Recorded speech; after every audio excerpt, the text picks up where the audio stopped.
Hello viewer, আসসালামু আলাইকুম। আজ আপনাদেরকে দেখাবো কিভাবে তালের রস থেকে নরম তুলতুলে তালের বড়া বা তালের পিঠা তৈরি করা যায়। তালের রস দিয়ে কিভাবে পিঠা নরম করা যায় তার কিছু টিপস। আশা করছি আপনাদের ভালো লাগবে। চলুন চলে যাই মূল কাজে। একটি ফ্রাই প্যানে আমি 3 কাপ তালের রস নিব।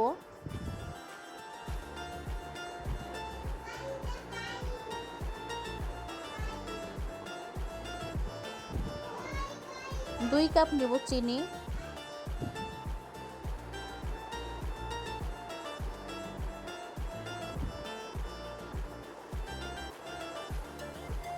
1 বাটি কোরানো নারকেল নিব,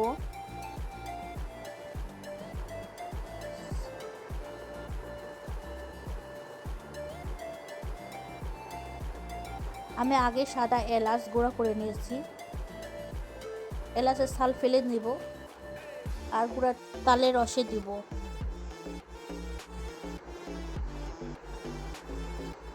আমি 4 চামচ গুঁড়া দুধ নিয়েছি আর হাফ চামচ লবণ দিয়েছি, দিয়ে সব একসাথে মিশাবো।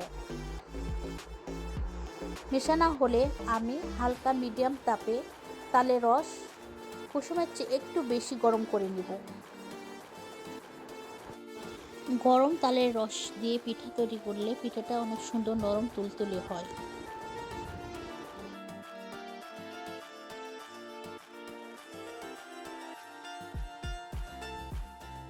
আমার তালের রস গরম করা হয়ে গেছে। আমি যেই কাপ দিয়ে তালের রস মেপে নিয়েছি ঠিক একই কাপ দিয়ে চালের আটা মেপে নিব। 1 কাপ ময়দা দিব। গরম তালের রস ময়দা দিয়ে পিঠা তৈরি করলে পিঠা অনেক নরম ও সুন্দর হয়। অনেকে নারকেল গুঁড়া দুধ দিয়ে তালের বড়া তৈরি করে না, কিন্তু তালের বড়া তৈরিতে নারকেল গুঁড়া দুধ দিয়ে করলে পিঠার গুণ 100% বেড়ে যায়। আমি আমার পিঠা তৈরিতে নারকেল গুঁড়া দুধ, তালের রস সব কিছু একসাথে মিশিয়ে নেব, দিয়ে পিঠা তৈরি করব। সব কিছু মেশানো হলে আমি এই আটা মাখা 1 ঘন্টা রেস্টে রাখবো। 1 ঘন্টা পর আমার এই আটা কতটা ঘন হয়েছে দেখেন, অনেক ফুলে উঠেছে চালের আটা। আটার মিক্সচারটা ঠিক এরকমই হবে, এর চেয়ে ঘনও না এবং পাতলাও না। হাই হিটে আমি আগে তেল গরম করে রেখেছি, মিডিয়াম হিট দিয়ে আমি এক এক করে পিঠাগুলো দিব। আমি ঠিক কিভাবে পিঠা দিচ্ছি আপনারা সেটা ফলো করুন। আমি লম্বা লম্বা করে লেজের মতো করে দিয়েছি, আমার এই ডিজাইনটা অনেক ভালো লাগে, সেই জন্য আমি এভাবে পিঠা তৈরি করছি। আপনারা আপনাদের পছন্দ মতো আকৃতি দিয়ে পিঠা তৈরি করতে পারেন, অনেকেই গোল করে। পিঠা দেওয়ার জায়গা যেখানেই ফাঁকা হবে আমি সেখানেই পিঠা এক এক করে দিব।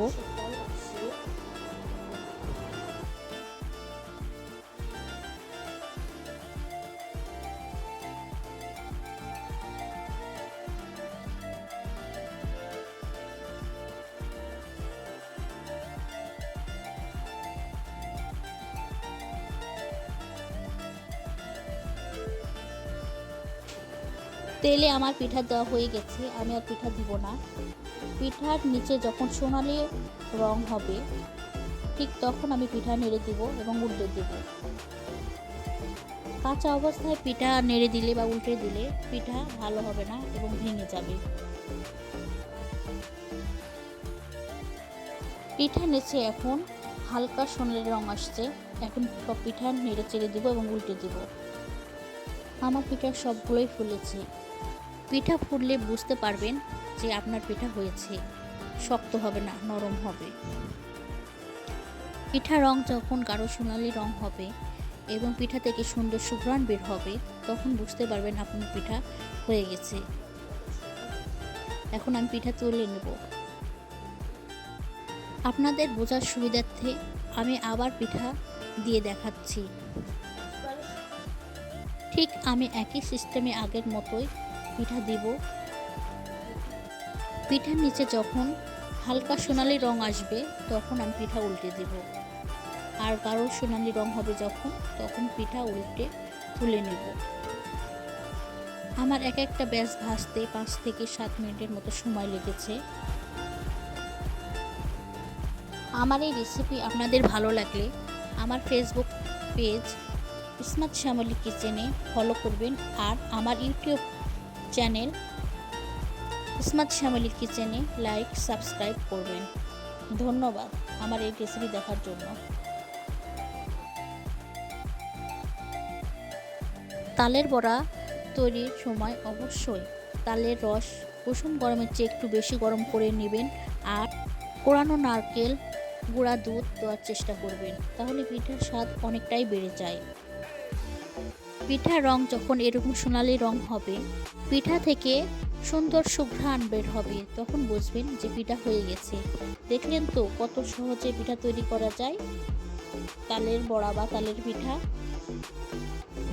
আমি আপনাদের সাথে যে টিপসগুলো শেয়ার করেছি সেভাবে যদি আপনারা পিঠা তৈরি করেন, আপনাদের পিঠাগুলো এরকম সুন্দর হবে। এবার চলুন আপনাদেরকে দেখিয়ে দিই আমার পিঠাটা কত সুন্দর নরম তুলতুলে হয়েছে। দেখুন আমার পিঠা কত সুন্দর নরম সফট হয়েছে, একদম নরম তুলতুলে সুন্দর। গরম তালের রস, ময়দা আর চালের আটা দিয়ে পিঠা তৈরি করলে আমার পিঠার মতো সুন্দর নরম তুলতুলে পিঠা হবে। ধন্যবাদ, আল্লাহ হাফেজ।